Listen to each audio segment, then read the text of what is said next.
сегодняшний день Ингушетия участвует в 48 федеральных проектах из 67 в составе 12 национальных проектов, направленных на научно-техническое и социально-экономическое развитие территорий, повышение уровня жизни и численности населения страны. На их реализацию сроком до 2021 года республике будет выделено из федерального бюджета более 18,5 миллиардов рублей. За счет этих проектов республике практически удалось решить ряд приоритетных задач в сфере образования, здравоохранения, культуры, экологии, жилищного строительства, малого и среднего предпринимательства.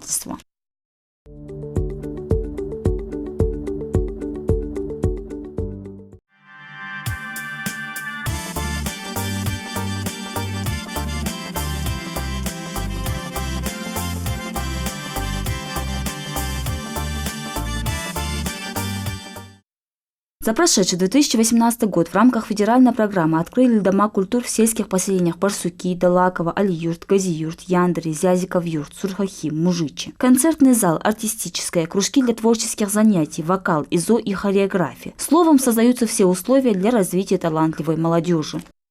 У меня ощущение праздника, потому что я приезжаю в села, которые мне с детства знакомы, где живут мои друзья, мои родственники. И я понимаю, что здесь появляются возможности, которых до сих пор не было. Становятся полноценные, цивилизованные, современные поселения, в которых люди могут абсолютно гармонично, самодостаточно развиваться. Это, конечно, то, о чем в наши годы, во времена моей молодости, мы не смели и мечтать. Также в прошлом году проведено множество различных культурных мероприятий. Ингушетия традиционно приняла участие во всероссийской акции «Ночь кино», которая ежегодно объединяет любителей отечественных фильмов. «Ночь музеев» не стала исключением. Я бы хотела почаще приходить на такого рода мероприятия. Во-первых, приятная компания, и во-вторых, я расширила свой кругозор. Увидела много красивых произведений, увидела, как люди творчески развиты, и мне есть на что равняться и к чему идти. Текущий год в нашей стране объявлен годом театра. 16 декабря прошлого года во всех регионах страны прошли торжественные церемонии открытия, по-настоящему всеобщий праздник, не знающий ни национальных, ни религиозных границ, в Ингушетии объявила актриса театра и кино Виктория Тарасова. Год 2019. Объявляю открытым год театра.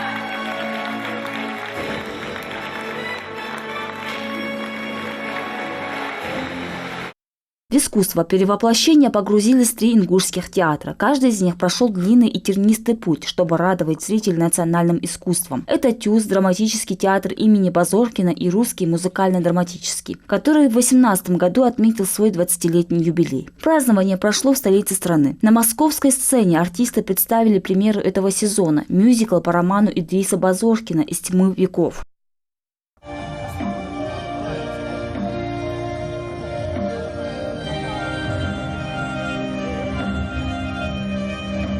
Спектакль мы этот не случайно обозначили к юбилею театра, так как это был самый первый наш спектакль вообще нашей труппы. Той труппы, с которой сформировался, вообще образовался наш театр. Это были выпускники Щукинского училища, курс театр-студия, Ингушская национальная студия. Это был наш дипломный спектакль. И этот спектакль являлся на протяжении всех лет визитной карточкой нашего театра. Я давно хотел, чтобы был музыкальный спектакль в Ингушетии. Это, я надеюсь, только начало, потому что мы изменили название сколько-то лет тому назад на музыкальный, добавили в него музыкальный театр. Ну вот сегодня уже у всех наших соседей, то есть в Осетии, что там говорить, там Мариинский, филиал Мариинского театра, да, в Чеченской республике уже есть свой симфонический оркестр, в Дагестане есть свой театр, по-моему, оперы и балета или там что-то такое, там, кстати, возглавляет его Аздоев Муса, наш земляк. То есть везде это есть. И, на мой взгляд, мы имеем право на более серьезное представительство в музыкальной культуре. Кстати, в 2018 году легендарный роман тоже отметил свой полувековой юбилей. Увековечили книгу монументом, его установили на аллее Базоркина в центре Назрани. Еще один памятник классика ингушской литературы появился и в Болгарии. По известному выражению, народ, который не знает своего прошлого, не чтит его, он не имеет будущего. Поэтому я хотел бы сказать в завершении, что этот памятник – это как раз лучшее доказательство того, что ингуши чтят, помнят свою историю, своих героев и воздают им должные почести.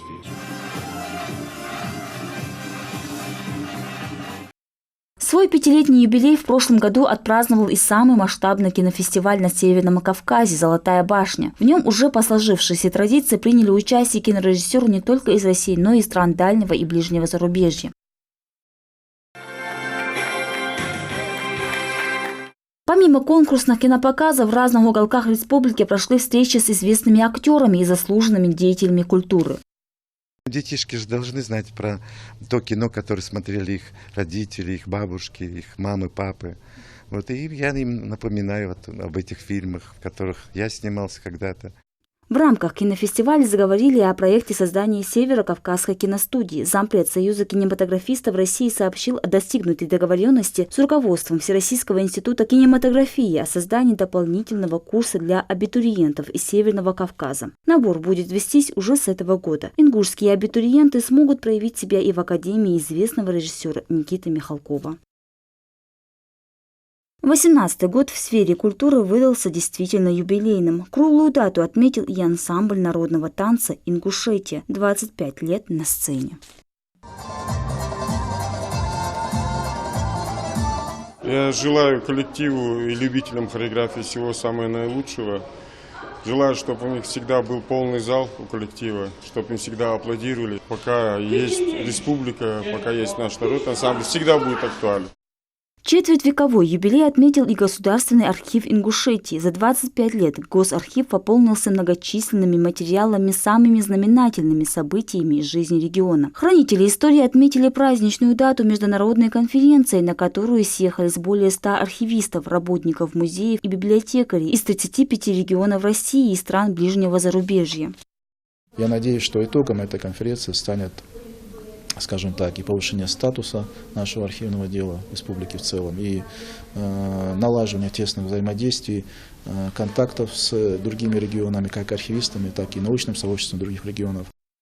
Также в республике зарождается и мультипликация. Так, в 2018 году знаменитый король Лев впервые заговорил на ингушском языке. Прежде на ингушский язык были продублированы и популярные мультфильмы «Трое из Простоквашино» и «Малыш Карлсон». Инициаторы проекта выбирают мультипликационные фильмы, которые уже переведены другими регионами на свой язык. Новаторская идея – это еще одна возможность популяризировать родное слово.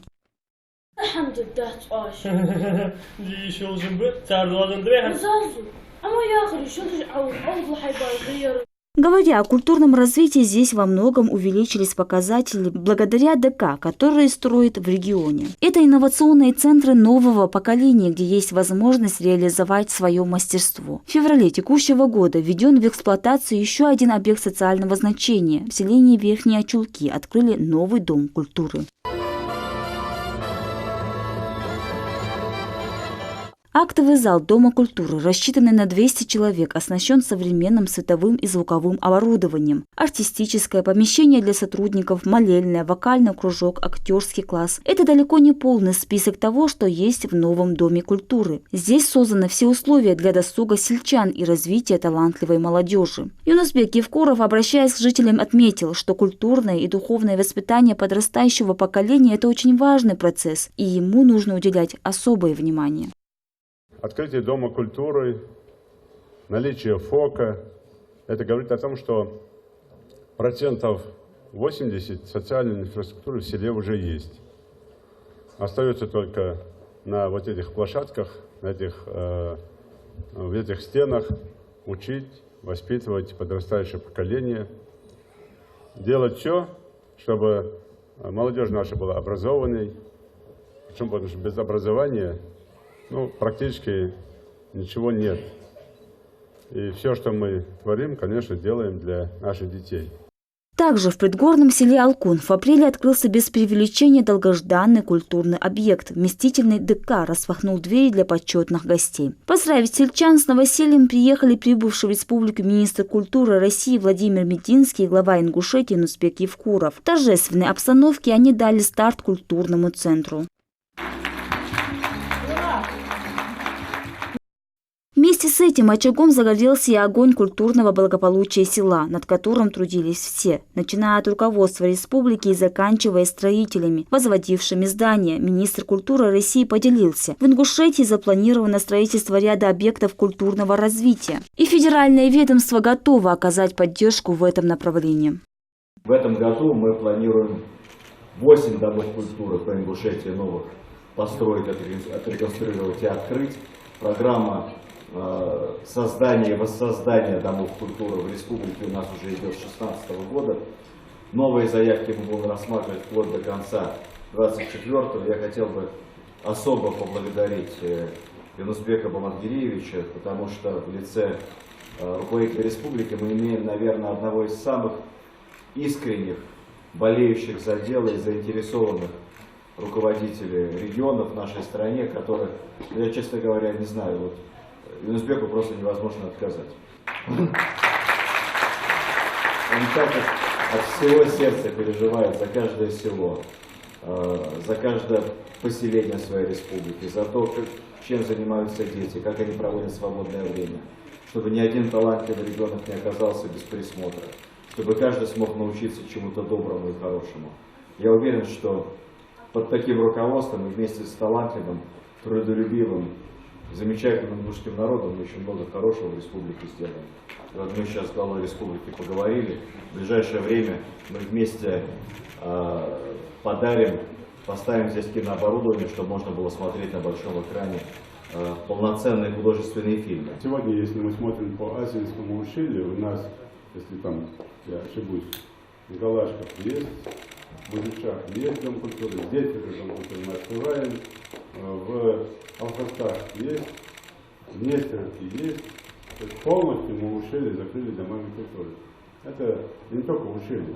Вообще, к концу 2022 года каждое село в республике будет таким хорошим, красивым домом культуры. В Доме культуры созданы все необходимые условия для проведения культурно-массовых мероприятий. Обширная библиотека, студии вокала и хореографии и, конечно, гордость ДК – большой актовый зал с современным звуковым и световым оборудованием. Обрамленная красным бархатом сцена, где с концертной программой выступили приглашенные артисты ингушской эстрады. С надеждой на то, что очень скоро в Доме культуры появятся свои творческие коллективы, чтобы уже самим выезжать с ответными визитами.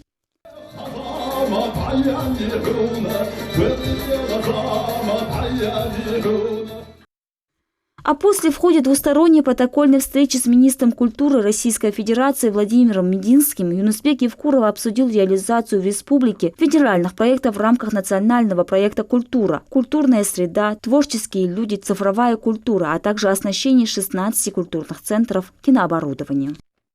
В текущем 2019 году в Ингушетии планируют открыть 6 домов культуры в различных сельских поселениях. Также в рамках нацпроекта республика будет участвовать в различных подпрограммах. На сегодняшний день по выделению средств в рамках нацпроекта, наша республика лидирует.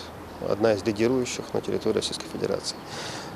Помимо этого мы участвуем и в программе «Цифровая культура». Вот сейчас, буквально совсем недавно, получено одобрение, и нам будут выделены средства для приобретения виртуального концертного зала. То есть это на базе филармонии мы будем адаптировать, что очень удобно и интересно. То есть это такой креативный проект, сейчас не буду время занимать. Вот. Далее проект «Творческие люди», в котором мы участвуем и за счет региональных ресурсов, регионального бюджета, как в принципе предполагалось, там значительные средства. То есть это проект, который предполагает и обучение специалистов, и мы, по всей видимости, в ближайшее время войдем. Федеральный проект «Творческие люди», то есть в этом федеральном проекте «Творческие люди» участвуют немногие субъекты. У нас появилась такая возможность, слава богу, есть информация и есть понимание, как реализовать этот проект на территории республики. По всей видимости, этот проект будет в ближайшее время одобрен тоже, мы в нем будем участвовать. То есть практически во всех, плюс там в рамках нацпроекта до нас доводится и музыкальная, и аппаратура, и другие необходимые нам в сфере культуры. И инструменты и так далее мы приобретаем. Плюс еще предполагается, что очень важно, строительство центров культурного развития, это ЦКР. Вот один у нас есть в Магасе, сейчас предполагается еще 4. По ним ведется уже оформление документов и так далее. Предполагается реновация театра юного зрителя. Так вот, надеюсь, что ничего. И плюс еще сейчас те проекты, о которых, наверное, еще преждевременно говорить, в которых я не сомневаюсь, я более чем уверен, мы в будущем году будем участвовать. Над ними сейчас ведется работа. Просто предварительно, пока еще не получено положительное заключение, наверное, не стоит об этом говорить. В текущем году планов по развитию культурной сферы много, но особое внимание будет уделяться работе по исполнению нацпроектов, общий объем финансирования которых составило более 13 миллиардов рублей. Благодаря поддержке Федерального центра республика значительно продвинулась в развитии по самым различным направлениям. В частности, за последние годы в положительную сторону изменилась и медико-демографическая ситуация. На обеспечение доступности медицинской помощи и повышение эффективности оказываемых услуг направлено на строительство медучреждений, перинатальный центр, детская больница, онкологический диспансер и ряд других введены в строй важнейшие для системы здравоохранения объекты. Так, благодаря открытию республиканской детской поликлиники появилось 132 кабинета, оснащенные самым передовым оборудованием в 8 отделениях. Особая гордость медучреждения – сурдологический кабинет для проверки и лечения слуха детей с первых дней жизни. Раньше такую услугу оказывали только в частных клиниках. Передовыми возможностями могут похвастаться и рентгенологи. В рамках реализации нацпроекта сюда также завезли новое оборудование. Старый аппарат, он очень такой, у нас зависал, все время проблемы бывали с пленками, проявлять надо бывало, приходилось нам. А сейчас у нас новый аппарат, полгода как он у нас появился, очень удобный, и снимки красивые, и мы довольны, и пациенты наши очень довольны. За смену здесь принимают свыше 300 больных. Это стало доступно благодаря пилотному проекту «Бережливая поликлиника». Архивом теперь занимается один человек, а регистратор теперь скорее консультант, который поможет распечатать талончик и подскажет, где находится кабинет врача. Действует электронная очередь, где помогут записаться на прием. Карты электронные, они уже меньше теряются, да? Они могут в компьютере посмотреть, когда он был, что у него было. Все за это время, как начала работать наша электронная база, могут спокойно посмотреть, какие проблемы были у этого пациента, если он пришел без карты. И в этом плане легче. Могут врача вызвать на дом, тоже спокойно, без всяких проблем. Это у нас в любое время выезжает врач. Мы даже не говорим с утра, с обеда. Мы стараемся в тот момент, когда больному это нужно, учитывая, что это ребенок, стараемся его в это время посмотреть. Здравоохранение в Ингушетии стратегически важная позиция, поэтому руководство региона уделяет этому особое внимание. Только осенью прошлого года открыты сразу 2 амбулатории, 1000 жителей сразу 2 административных округов Назрани, Альтиевского и Гамурзиевского отныне получают медпомощь в самых современных условиях. В Альтиеве 2-этажное здание построили на месте старой амбулатории при финансовой поддержке компании «Роснефть». Амбулатория находится в центре 2 таких крупных поселений города Назрани, и для всех, и всем будет здесь комфортно. Тем более под одной крышей, и экономически это удобно и выгодно. Надеюсь, что наши врачи не будут делить на своих и на чужих, что с Альтиева, что с Гамурзиева, все это наши люди, поэтому одинаково будут относиться, делиться опытом, помогать друг другу. Хранилище сердца амбулатории, как и полагается, все строго по алфавиту и цветовой гамме. Здесь созданы все самые необходимые условия для того, чтобы и врачам было удобно находить лечебные дела, и пациенты долго не ждали в коридоре. Оказание качественных медуслуг – вот главная задача медиков, выполнять которую помогает высокотехнологичное оборудование. Очень просторная лаборатория, очень хорошие условия для проведения различных анализов. Об этом мы могли только мечтать, потому что раньше нам приходилось все делать ручным методом. Это вот биохимический анализатор Сапфир 400. Он выполняет от 20 до 22 параметров, но с помощью можно и микроэлементы сделать, и электролиты сделать, и субстраты сделать. Вот этот аппарат, иммуноферментный аппарат. С помощью этого аппарата мы делаем гепатиты, ТОЧ-инфекции, ПСА. 20 тысяч жителей Насыркорского административного округа также смогут получать медпомощь в современном здании, расположенном в удобном месте.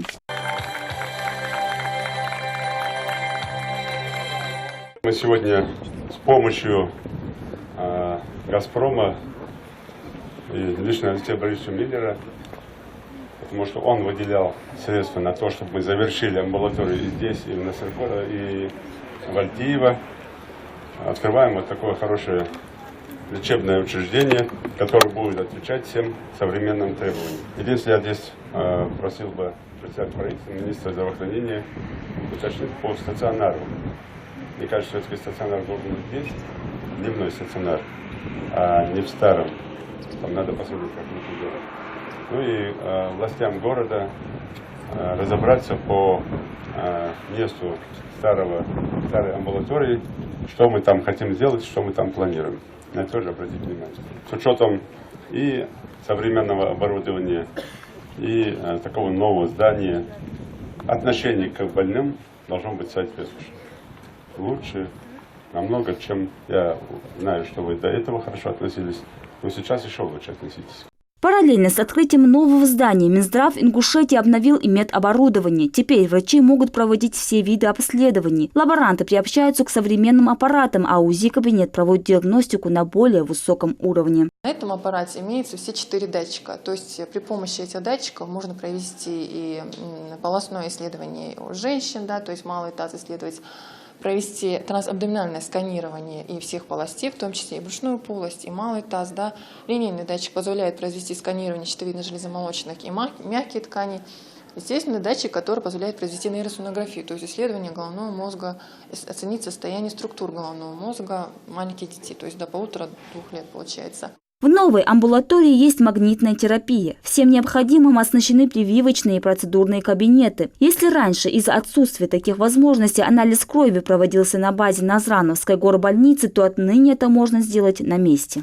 Оборудование, которое позволяет лечить хроническую ангину. Это очень актуально, так как не только взрослое население, но и в основном детское население страдает от данного заболевания. То есть есть кварцевые тубусы, которые позволят оказать данную помощь деткам нашим. В рамках нацпроекта здравоохранения также планируется дооснащение сердечно-сосудистого центра, онкологического диспансера и детской поликлиники. Разработано в Республике Ингушетия 6 паспортов и реализуются мероприятия этих паспортов. Это в том числе борьба с сердечно-сосудистыми заболеваниями, борьба с онкологическими заболеваниями, развитие первичной медико-санитарной помощи, совершенствование медицинских кадров, информатизация здравоохранения, без которой невозможно проводить все остальные мероприятия, и развитие детского здравоохранения. Также в рамках этих проектов реализуется совершенствование онкологической помощи населению. Также на базе ИРКБ в ближайшее время будет создан Центр амбулаторной онкологической помощи. То есть онкологические больные города Назрани могут не ездить в Плиево, а посещать здесь ИРКБ и наблюдаться у онкологов, получать медицинскую помощь. Сейчас Зиаудин Дарбазанов начал делать первые шаги после сложной операции. Месяц назад он поступил с инсультом в отделение сосудистой неврологии. При обследовании пациента врачи также выявили сужение сонной артерии. Пришлось действовать решительно. Так, после хирургического вмешательства больному удалили 3-сантиметровую бляшку. Это жировое образование, которое со временем образуется на стенках артерии, снижая их проходимость, и однажды может вообще прекратить приток крови.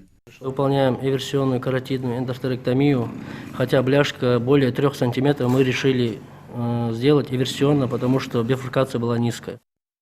Ювелирная работа. Эта операция в руках опытных специалистов безопасна и, как правило, не сопровождается осложнениями. Теперь риск повторного инсульта снижен, а пациент уже на следующий день чувствует себя отлично.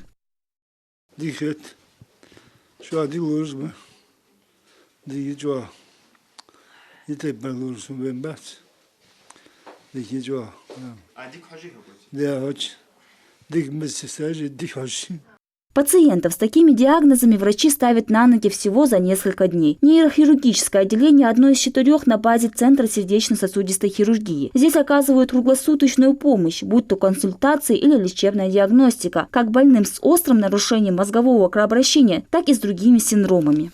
С открытием регионального сосудистого центра стало возможным лечить данную категорию больных у нас в республике, в этом же отделении.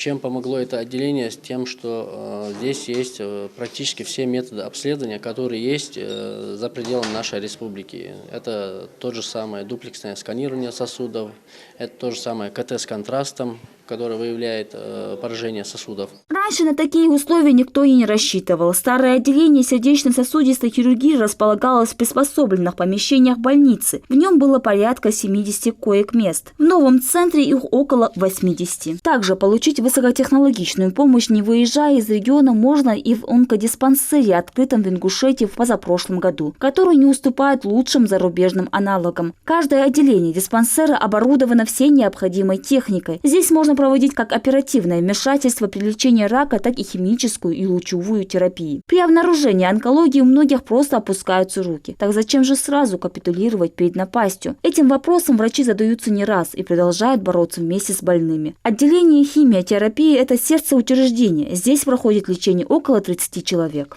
Паллиативная помощь – это очень тяжелые, ослабленные за счет нашего заболевания пациенты.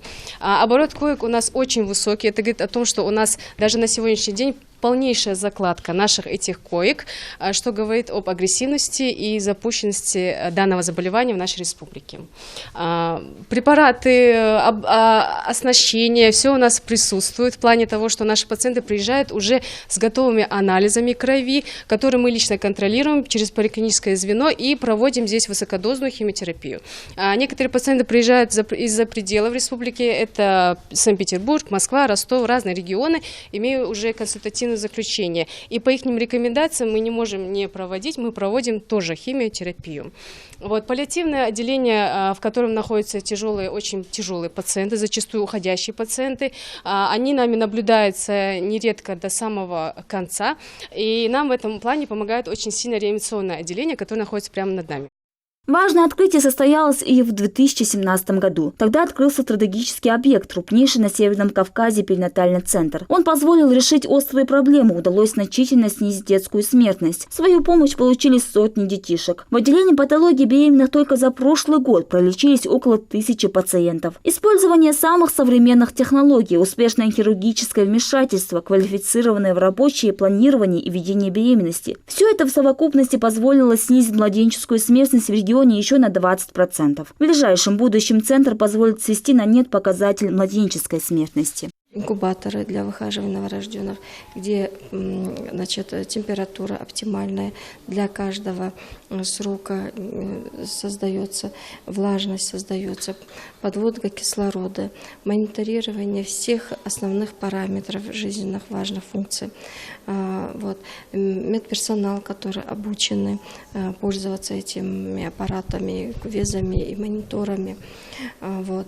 Имеется штат, в штате имеются хирурги. Как оказать быструю реанимационную помощь в родильном зале, когда каждая минута на счету? Для врачей центр периодически проводит лекции. Лучшие специалисты этой области, которые приехали из Калужского перинатального центра. В их числе Анна Карпова, главный неонатолог Минздрава Калужской области. Ребенку нужны особые условия по обеспечению дыхания, потому что не всегда его усилий хватает для того, чтобы вдохнуть качественно. И нам нужно оборудование, которое будет обеспечивать правильное проведение воздуха в легкие. Не только оборудование, но и грамотное проведение этих мероприятий дыхательных. Такого ребенка может очень плохо биться сердце. И тогда мы должны обеспечить максимально то, чтобы сердце билось нормально. Глядя на реанимацию, глядя на те изменения, которые случились даже с прошлого года здесь, в перинатальном центре, создается такое впечатление, что очень большие перспективы, и здесь доктора действительно очень любят свое дело. Большое внимание уделяется и профилактике заболеваний. В регион в который раз приезжают ведущие врачи Федерального медико-биологического агентства. Бригада из 60 специалистов успела побывать во всех районах республики. Выявлены сотни заболеваний на ранних стадиях. Только за месяц осмотрели 15 тысяч пациентов и успели привить 1300 человек, в том числе детей. Цель и задача, то есть это все-таки охватить максимальное количество людей, да, соответственно, да, обратившихся к нам. Да, и совместно с местными врачами, с местными коллегами мы будем работать. Это и выявление онкологических заболеваний на ранней стадии, и решение вопроса дальнейшего лечения, либо это здесь на территории республики, либо это в федеральных клинических центрах Федерального медико-биологического агентства. В рамках нацпроекта планируется также и подготовка врачей и специалистов со средним профобразованием с учетом объемов гарантии обеспечения населения бесплатной медицинской помощью. В рамках первичной медико-санитарной помощи у нас определены планы в соответствии с новыми приказами Минздрава, планы по диспансеризации и профосмотрам населения. То есть это более глобальный масштаб принимает профилактические мероприятия. В рамках оснащения медицинским оборудованием тоже в соответствии с конкурсными процедурами проводится сейчас в соответствии с 44-м ФЗ мероприятие по закупке оборудования. Это вот что можно из основных сказать. Уже к концу 2020 года Ингушетия реализует систему электронных рецептов, автоматизированное управление льготным лекарственным обеспечением. Все это стало возможным благодаря созданию современной инфраструктуры для оказания медпомощи. Это одно из основных направлений нацпроекта здравоохранения, которое успешно реализуется в регионе. Также в рамках проекта планируется оснащение медорганизаций передвижными комплексами, 8 маммографов, 8 флюоромобилей для оказания помощи жителям населенных пунктов с численностью до 100 человек. Тем временем к открытию готовятся новые объекты. В Малгобекском районе строится новый психоневрологический диспансер со стационаром на 100 мест. Объект стоимостью около 250 миллионов рублей должен стать новогодним подарком. Строительство у нас октябрь, 25 число 2018 года. В данный момент идут кладочные работы 3-го этажа. Сейчас начинаем вот облицовочные работы кирпичом. Начата электрика, начата канализация, отопление. Новый объект здравоохранения скоро появится и в Сунджи. Капсулу под строительство новой поликлиники на 300 посещений в смену заложили в ноябре. Объект возводится в рамках республиканской целевой программы повышения устойчивости жилых домов, основных объектов и систем жизнеобеспечения. В 4-этажном здании будут предусмотрены травматологическое отделение, кабинеты врачей-инфекционистов и женской консультации. Сейчас же медпомощь жителям оказывают старые больницы 70-х годов. Учитывая, что это здание само, несмотря на то, что вот мы ежегодно делаем здесь ремонты косметические, здание очень старое, нуждается практически оно практически под снос должно уйти у нас. Строительство новой больницы – это, конечно, очень актуальный вопрос для нас всегда был, и мы очень благодарны руководству, что изыскали возможность в наше непростое время, и началось у нас строительство, долгожданное наше, строительство новой больницы на территории нашего двора. Оказание квалифицированной медпомощи является важным направлением развития здоровой нации. В майских указах президент поручил правительству обеспечить повышение средней продолжительности жизни в стране до 78 к 2024 году и к 2030 году до 80 лет. За годы усердной работы и развития здравоохранения в Ингушетии удалось сократить детскую смертность, спасти не одну жизнь благодаря новым возможностям, оказывать 3-уровневые медуслуги, выявлять и лечить тяжелые заболевания, проводить редкие операции.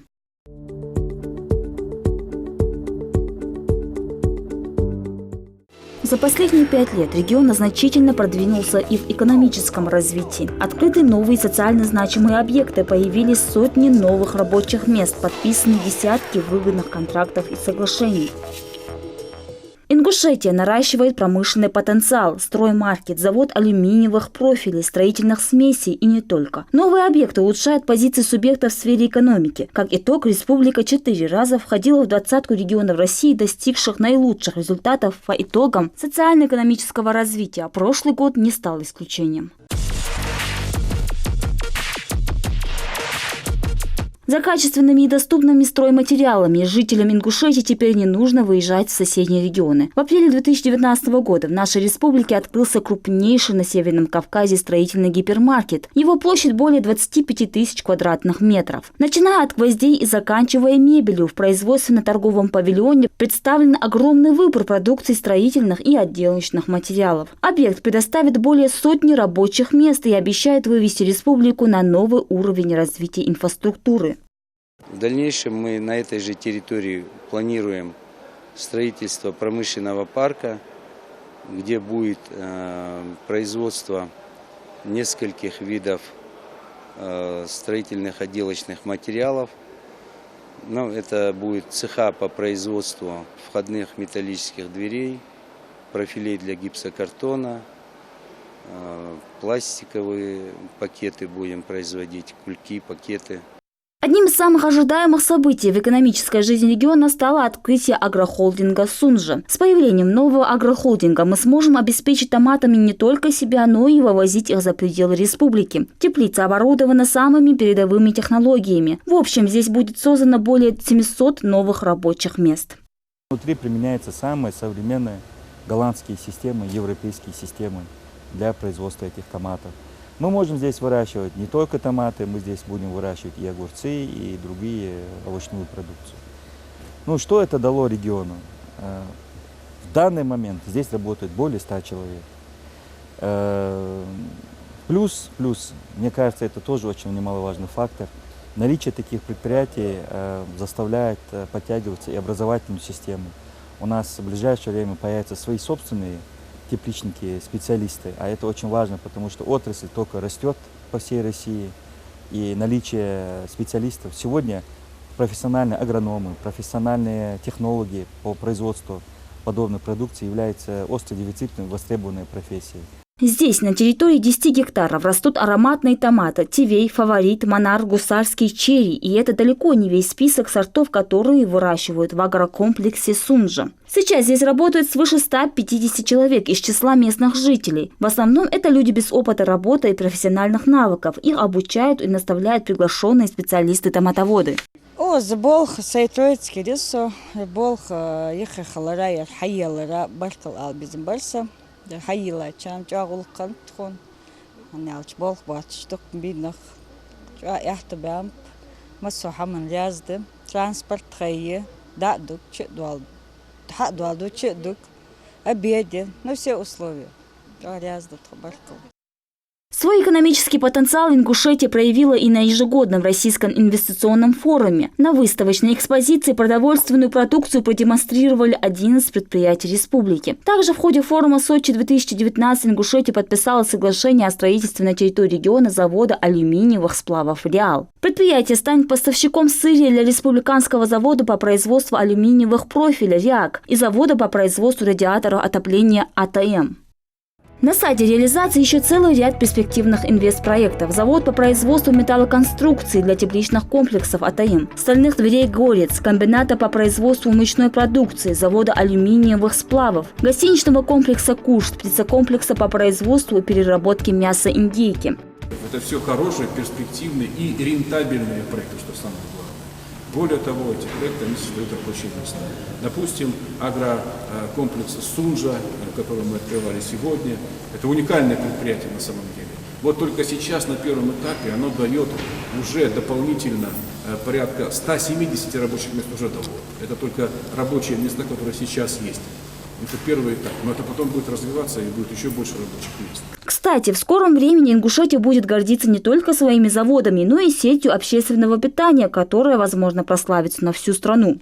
На форуме в Сочи власти республики заключили соглашение с компанией КЕПС о строительстве в республике полуавтоматизированного производственного центра по изготовлению мясных полуфабрикатов и хлебобулочных изделий. Новаторский масштабный проект, благодаря которому в республике будут производиться морсы, соки и хлеб, а самое главное – мясные полуфабрикаты, откроет большие возможности по сбыту сельхозпродукции для местных фермеров – это зерно, мука, мясо и фрукты. Также создаст дополнительные 150 постоянных рабочих мест и 250 на этапе строительства. Благоприятный инвестиционный привлекание региона можно отметить интересом российских компаний, проявленным к республике на Международном инвестиционном форуме Сочи 2019, где заключено 9 соглашений с инвестором на общую сумму более 7 миллиардов рублей. Но также мы готовимся к Петербургскому международному экономическому форуму, где мы тоже планируем заключить не меньшее количество договоров и, возможно, большую сумму. Сегодня республика делает ставку на привлечение инвестиций в агропромышленный комплекс. Заложены сады интенсивного типа на площади более 500 гектаров. Сад-гигант Ингушетия радует своей сочной продукцией жителей не только нашего региона. Фрукты и ягоды активно экспортируются за пределы субъекта. Также в регионе активно развивается и мясомолочная отрасль. Этому способствуют благоприятные природно-климатические условия, наличие пастбищ и сенокосов. С начала этого года мы фиксируем положительные тенденции по целому ряду направлений. В частности, допустим, рост промышленности с января месяца, ну это пока не с марта у нас данные, да, составил почти 3%, 2,7%. Это весьма неплохой показатель, это выше, чем в среднем по Российской Федерации. И даже выше, чем по Северному Кавказу. Также при содействии Минкавказа в прошлом году были введены в эксплуатацию 2 промышленных объекта. Завод по производству сухих строительных смесей ТИМ в Карабулаке и экспортоориентированный завод по производству алюминиевых профилей РИАК в Али-Юрте. Его продукция уже поставляется в регионы России. Мы планируем в ближайшее время выйти, захватить большую долю рынка. Для этого есть все предпосылки. Очень много пространства для развития, для реализации продукции, в том числе и страны СНГ, Южный Кавказ, Белоруссия. Развитие малого и среднего предпринимательства – одно из значимых направлений социально-экономического развития республики. Чтобы помочь начинающим предпринимателям, у нас в республике с 2009 года действует республиканский бизнес-инкубатор, который является соисполнителем подпрограммы развития малого и среднего предпринимательства, государственной программы Республики Ингушетия «Экономическое развитие и инновационная экономика». В прошлом году особый упор республиканский бизнес-инкубатор сделал на развитие имеющихся и увеличение числа новых предприятий малого бизнеса Ингушетии.